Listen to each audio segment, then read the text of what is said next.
I think if you pushed me and said, well, what's the second best? I would say the world wants two things. It wants crypto property as a savings account, and it wants cryptocurrency as a checking account. Mm-hmm. And that means that the most popular thing really is going to be a stablecoin dollar. I think if you decompose or segment the crypto market, you've got crypto property.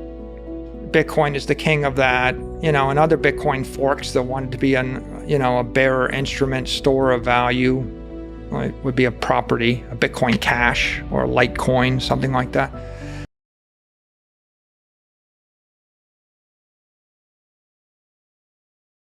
Then you've got cryptocurrencies. I don't think Bitcoin's a currency, because a currency I define in nation-state sense.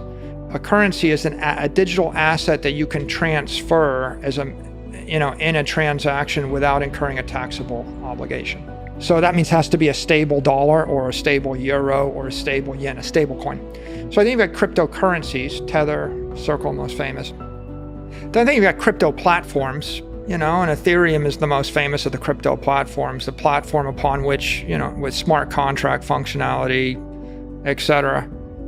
And then I think you've got just crypto securities. It's just like my favorite whatever meme coin, and I love it because I love it, and it's attached to my game or my company or my persona or my whatever.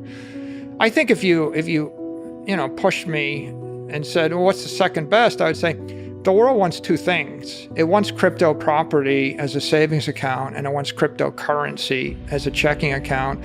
And that means that the most popular thing really is going to be a stablecoin dollar. Maybe a fight right now might be Tether, right? But a stable dollar, because I feel like the market opportunity, it's not clear that there'll be one that will win. The class of stable dollars is probably a $1 to $10 trillion market easily.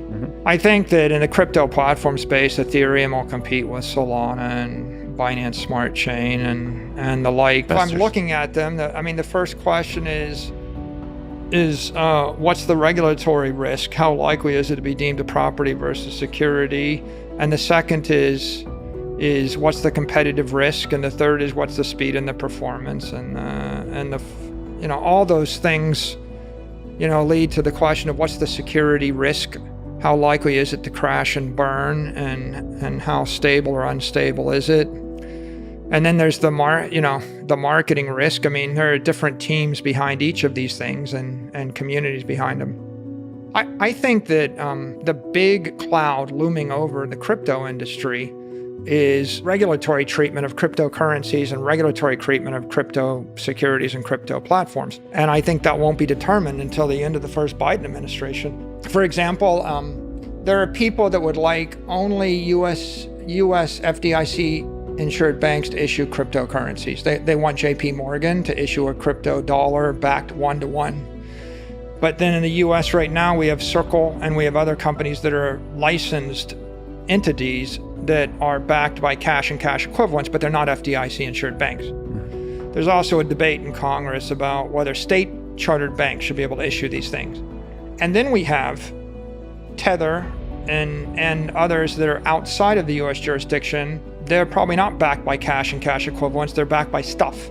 And we don't know what stuff. And then finally you have, UST and DAI, which are algorithmic stable coins, right, that are even more innovative, further outside the compliance framework. So if you ask who's going to win, the question is really, I don't know, will the market decide or will the regulators decide? If the regulators get out of the way and the market fought out, well, then it's an interesting discussion. Yeah. And then I think that all bets are off if the regulators get more heavy-handed with this. And I think you could have the same discussion with crypto properties, like the DeFi exchanges and the crypto exchanges. The SEC would like to regulate the crypto exchanges. They like to regulate the DeFi exchanges. That means they may regulate the crypto platforms and at what rate and in what fashion. I could give you an opinion if it was limited to competition under the current regulatory regime. But I think that the regulations are so fast moving and it's so uncertain that you can't make a decision without considering the potential actions of the regulators. I would classify it as crypto property because the US dollar is a currency. So unless your crypto asset is pegged algorithmically or stably to the value of the dollar, is not a currency, it's a property or it's an asset. The debate is going to be whether it's property or security, and there's a debate whether it's decentralized enough. So let's assume it was decentralized.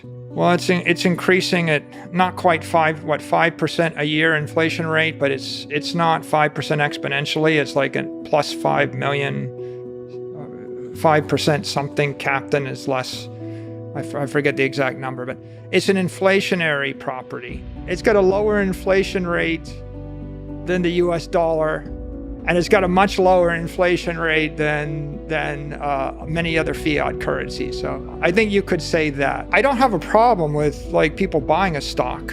The way I divide the world is, right, there's investment, there's saving, and there's speculation, and there's trading. So Bitcoin is an asset for saving. If you want to save money for 100 years, you don't really want to take on execution risk or the like. So you're just buying something to hold forever. For you to actually endorse something as a property, like if you said to me, Mike, what should I buy for the next 100 years? I say, well, some amount of real estate, some amount of scarce collectibles, some amount of Bitcoin, right? You can run your company, right? But running your company is an investment. So the savings are properties. If you said, what should I invest in? I'd say, well, here's a list of good companies, private companies. You could start your own company. That's an investment. If you said, what should I trade? Well, trading is like a proprietary thing. Like I don't have any special insight into that. If you're a good trader, you know you are. If you said to me, what should you speculate in? We talk about meme stocks and meme coins, and it kind of sits up there. It sits right in the same space with what horse should you bet on and what sports team should you gamble on, and should you bet on black 6 times in a row and double down each time. It's fun, but at the end of the day, it's a speculation, right? You can't build a civilization on it. It's not an institutional asset. And in fact, where I'd leave it, right, is Bitcoin is clearly digital property, which makes it an institutional grade investable asset for a public company, a public figure, a public investor, or anybody that's risk adverse.